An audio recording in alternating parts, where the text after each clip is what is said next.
Hi friends, welcome to our channel.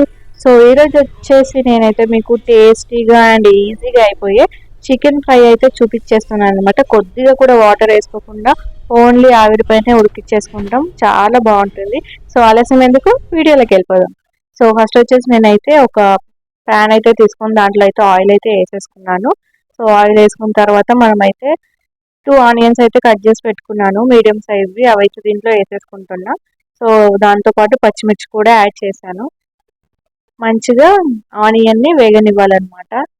నాకు వచ్చేసి ఈ ఫ్రైలో ఆనియన్ అనేది క్రిస్పీగా, బిర్యానీలో వేస్తాం కదా ఫ్రైడ్ ఆనియన్ లాగా ఉండాలన్నమాట. సో అందుకనే నేనైతే ఎక్కువసేపు మగ్గించుకున్నాను. సో మీరు అలా ఇష్టం ఉండదు అనుకున్న వాళ్ళు మరి అంతగా వేయించుకోవాల్సిన అవసరం లేదు, నార్మల్గానే మీకు ఎలా కావాలంటే అలా చేసేసుకోవచ్చు. సో తర్వాత వచ్చేసి నేనైతే చికెన్ అయితే వేసేసాను అనమాట, బాగా వాష్ చేసుకున్న తర్వాత. మనం చికెన్ ఎప్పుడైనా కడిగినప్పుడు మనకి కొంచెం నీచు స్మెల్ వస్తుంది కదా, అది ఎందుకు వస్తుందో తెలుసా? దానిపైన బ్లడ్ అనేది ఉంటుంది కదా కోడిది. సో అది ఉండడం వల్ల మనకి స్మెల్ అయితే వస్తుంది, నీచు స్మెల్. సో అదేం లేకుండా మనం అయితే నీట్గా అయితే కడిగేసుకోవాలి.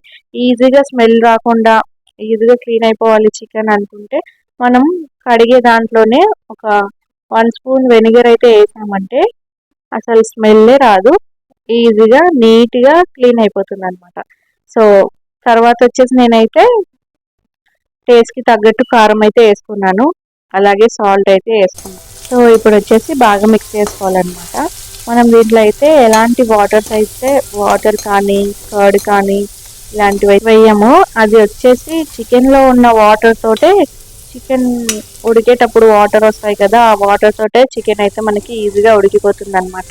సో మటన్ అయితే ఉడకడానికి చాలా ప్రాసెస్ ఉంటుంది, కానీ చికెన్ అయితే ఈజీగా ఉడికిపోతుందండి, ఎక్కువ శ్రమ పడాల్సిన అవసరం లేదు. సో ఆవిరిపైన మంచిగా అయితే ఉడికిచ్చేసుకున్నాను, చికెన్ అయితే ఉడికిపోయింది. సో పైన వచ్చేసి నేనైతే కరివేపాకు అలాగే కొత్తిమీర అయితే వేసేసుకున్నాను.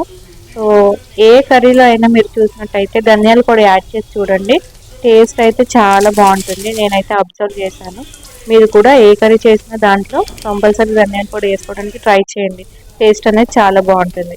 సో తర్వాత వచ్చేసి నేను ధనియాల పొడి తర్వాత చికెన్ మసాలా అయితే యాడ్ చేసుకున్నాను, ఎవరెస్ట్ది. మేము వచ్చేసి మా మదర్ నుండి చాలా ఇయర్స్ నుంచి ఎవరెస్టే వాడతాము. సో మాకు అదే అలవాటు అయిపోయింది అనమాట. సో ఇక్కడ మన చికెన్ ఫ్రై అయితే రెడీ అయిపోయింది. వేడి వేడి అన్నంలో లేదా రసం, పప్పు, చారు దేంట్లో అయినా వేసేసుకొని తినేసామనుకోండి, లేదా ఉట్టి అన్నంతో తిన్నా సూపర్గా ఉంటుంది. టేస్ట్ అయితే నాకైతే చాలా నచ్చింది, మీరు కూడా తప్పకుండా ట్రై చేయండి. అలాగే ఎలా వచ్చిందనేది కింద కామెంట్లో తెలియజేయండి.